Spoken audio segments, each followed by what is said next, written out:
ಶ್ರೀನಿವಾಸಪುರ ಮಾಜಿ ಸ್ಪೀಕರ್ ರಮೇಶ್ ಕುಮಾರ್ ಒತ್ತುವರಿ ಬಗ್ಗೆ ನಾಳೆ ಸ್ಪಷ್ಟವಾದಂಥ 2025 ಜನವರಿ 15ರಂದು ಫಲಿತಾಂಶ ಬರ್ತಾ ಇದೆ. ಯಾಕೆ ಅಂದರೆ ಈಗಾಗಲೇ ಸುಮಾರು ಈ ಒಂದು ಪ್ರಕರಣ ದಿನಾಂಕ 11/7/2013ರಲ್ಲಿ ಈ ಪ್ರಕರಣ ಅರಣ್ಯ ಭೂಮಿ ಒತ್ತುವರಿ ಮಾಡ್ಕೊಂಡಿದ್ದಾರೆ ಎಂದು ಮಾಜಿ ಸ್ಪೀಕರ್ ರಮೇಶ್ ಕುಮಾರ್ ಅವರು ಕರ್ನಾಟಕ ಹೈಕೋರ್ಟಲ್ಲಿ ಒಂದು ಪಿಟಿಷನ್ ಅರ್ಜಿ ಸಲ್ಲಿಸಲಾಯಿತು. ಇದರ ವಿರುದ್ಧವಾಗಿ ಮಾನ್ಯ ರಮೇಶ್ ಕುಮಾರ್ ಅವರು ಸುಪ್ರೀಂ ಕೋರ್ಟಲ್ಲಿ ಏನು ಒಂದು ಪಿಟಿಷನ್ ಅರ್ಜಿ ಹಾಕಿದ್ದು ಅದು 12/1996/2017ರಲ್ಲಿ ಈ ಒಂದು ಪ್ರಕರಣ ಸತತ 18 ವರ್ಷಗಳ ಕಾಲ ನಡೆದು ಕೊನೆಗೂ 3 ಬಾರಿ ಮಾನ್ಯ ಕರ್ನಾಟಕ ಉಚ್ಚ ನ್ಯಾಯಾಲಯ ಒತ್ತುವರಿದಾರರಾದಂಥ ರಮೇಶ್ ಕುಮಾರ್ ಅವರು ಖುದ್ದು ಸ್ಥಳದಲ್ಲಿ ಹಾಜರಾಗಬೇಕು ಎಂದು ಒತ್ತುವರಿ ಆಗಿದ್ದರೆ ತಾನು ಜಂಟಿ ಸರ್ವೆ ಮಾಡಬೇಕು ಅಂತ ಆದೇಶ ಮಾಡಿತ್ತು.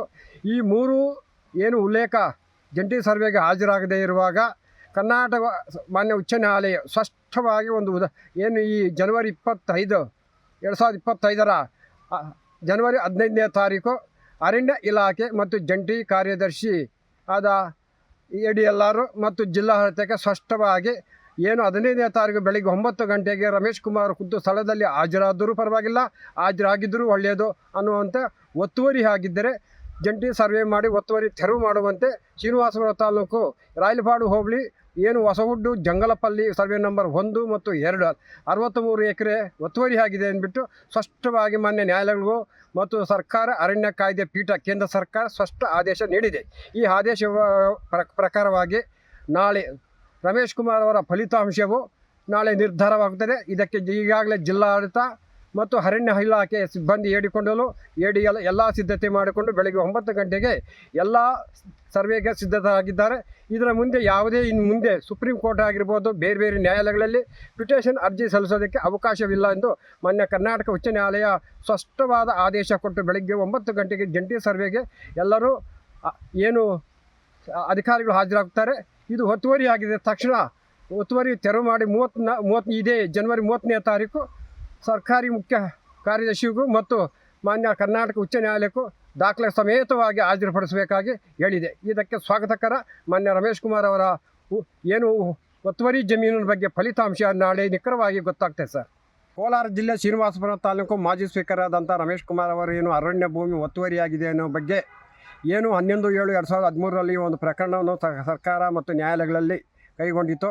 ಸತತ 18 ವರ್ಷಗಳು ಹೋರಾಟ ನಡೆಸ್ಕೊಂಡು ಬಂದಂಥ ನ್ಯಾಯಾಲಯಗಳ ಕೊನೆಗೂ ಈಗಾಗಲೇ ಏನು ಮಾಜಿ ಸ್ಪೀಕರ್ ರಮೇಶ್ ಕುಮಾರ್ ಅವರ ಏನು ಶ್ರೀನಿವಾಸಪುರ ತಾಲೂಕು ರಾಯಲಪಾಡು ಹೋಬಳಿ ಜಂಗಲಕುಂಟೆ ಗ್ರಾಮದಲ್ಲಿ ಸರ್ವೆ ನಂಬರ್ 1 ಮತ್ತು 2ರಲ್ಲಿ 63 ಎಕರೆ ಒತ್ತುವರಿಯಾಗಿದೆ ಅನ್ನೋ ಬಗ್ಗೆ ಈಗಾಗಲೇ ಸ್ಪಷ್ಟವಾಗಿ ಮಾನ್ಯ ಕರ್ನಾಟಕ ರಾಜ್ಯ ಉಚ್ಚ ನ್ಯಾಯಾಲಯವು ಸರ್ಕಾರಿ ಮುಖ್ಯ ಕಾರ್ಯದರ್ಶಿಗೂ ಅರಣ್ಯ ಇಲಾಖೆ ಅಧಿಕಾರಿಗಳು ಸೂಚನೆ ನೀಡಿತ್ತು.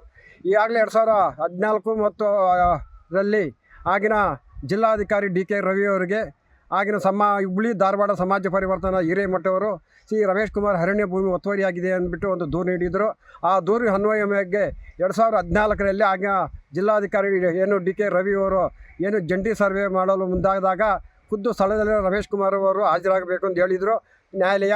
ಅದು ಆ ದಿನವೂ ಸಹ ರಮೇಶ್ ಕುಮಾರ್ ಒತ್ತುವರಿ ಸಮಯದಲ್ಲಿ ಹಾಜರಾಗದ್ದರಿಂದ ಏನು ಸತತವಾಗಿ 7-8 ವರ್ಷಗಳ ಕಾಲ ಈ ಒಂದು ಕಡಿತ ಏನು ಸರ್ಕಾರಿ ಕಚೇರಿಯಲ್ಲಿ ಮೂಲಭೂತವಾಗಿತ್ತು. ಇದರ ಬಗ್ಗೆ ಸಾರ್ವಜನಿಕ ಅನೇಕ ಬಾರಿ ಹೋರಾಟ ಮಾಡಿಕೊಂಡು ಕರ್ನಾಟಕ ಮಾನ್ಯ ಉಚ್ಚ ನ್ಯಾಯಾಲಯ ಆದೇಶಕ್ಕೆ ಕೈ ಹಾಕಿದಾಗ ಏನು ಕರ್ನಾಟಕ ಉಚ್ಚ ನ್ಯಾಯಾಲಯ ಏನು ಸರ್ಕಾರಿ ಮುಖ್ಯ ಕಾರ್ಯದರ್ಶಿಗಳು ಮತ್ತು ಅರಣ್ಯ ಕಾಯ್ದೆ ಪೀಠಕ್ಕೆ ಸ್ಪಷ್ಟವಾಗಿ ಏನು ಶ್ರೀನಿವಾಸಪುರ ತಾಲೂಕು ರಮೇಶ್ ಕುಮಾರ್ ಅವರ ಖುದ್ದು ಸ್ಥಳದಲ್ಲಿ ಹಾಜರಾಗಿ ಮತ್ತು ADLR ಮತ್ತು ಜಿಲ್ಲಾಡಳಿತ ಮತ್ತು ಅರಣ್ಯ ಇಲಾಖೆ ಸರ್ವೆ ಆಗಬೇಕೆಂದು 3 ಬಾರಿಯೂ ಜಂಟಿ ಸರ್ವೆಗೆ ಆದೇಶ ಮಾಡಿತು. 3 ಬಾರಿಯೂ ಆಗಿನ ಒತ್ತುವರಿದಾರರು ಅಥವಾ ಆರೋಪಿ ಸ್ಥಾನ ಅಥವಾ ಆರೋಪಿ ಅಲ್ಲದ ರಮೇಶ್ ಕುಮಾರ್ ಗೈರು ಹಾಜರಾಗಿಂದ ಮಾನ್ಯ ಕರ್ನಾಟಕ ಉಚ್ಚ ನ್ಯಾಯಾಲಯವು ಏನು ಜನವರಿ 2025ರಂದು 15ನೇ ತಾರೀಕು ಸರ್ಕಾರಕ್ಕೆ ಮತ್ತು ಸರ್ಕಾರಿ ಮುಖ್ಯ ಕಾರ್ಯದರ್ಶಿಗೆ ಖಡಕ್ ಒಂದು ಆದೇಶ ನೀಡಿದೆ.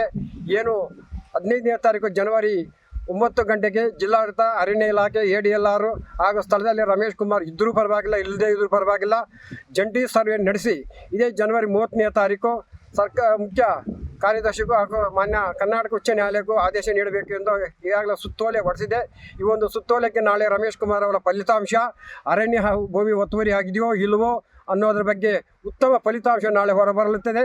ಆದ್ದರಿಂದ ಇದು ಈಗಾಗಲೇ ಜಿಲ್ಲಾಧಿಕಾರಿಗಳು ಮತ್ತು ಅರಣ್ಯ ಇಲಾಖೆ ಸಿಬ್ಬಂದಿ ADLR ಸಕಲ ಸಿದ್ಧತೆ ಮಾಡಿಕೊಂಡಿದ್ದು, ನಾಳೆ ಬೆಳಗ್ಗೆ 9 ಗಂಟೆಗೆ ಏನು ಜಂಗವಾರಪಲ್ಲಿ ಅರಣ್ಯ ಭೂಮಿ ಒತ್ತುವರಿಗೆ ಸ್ಥಳದಲ್ಲಿ ಬೀಡು ಬಿಡ್ತಾರೆ.